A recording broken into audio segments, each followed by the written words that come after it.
ingon, dali na lang kayo paayo ang ilong, paayo kilay, ang tanan sa physical body.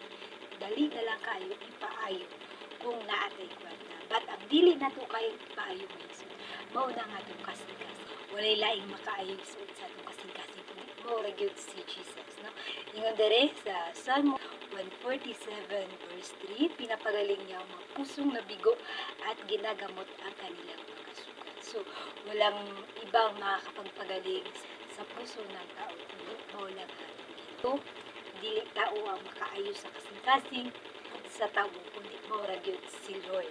So number 1, so para maayo ang atong kasing-kasing mga samad nila diha sa imong kasing-kasing. So come to Him. Bisan pa igsuon dugay na kayo ng samad nga diha sa imong kasing-kasing, siguro bata pa kay na kay samad sa mga pang-aabuso, mamalupit,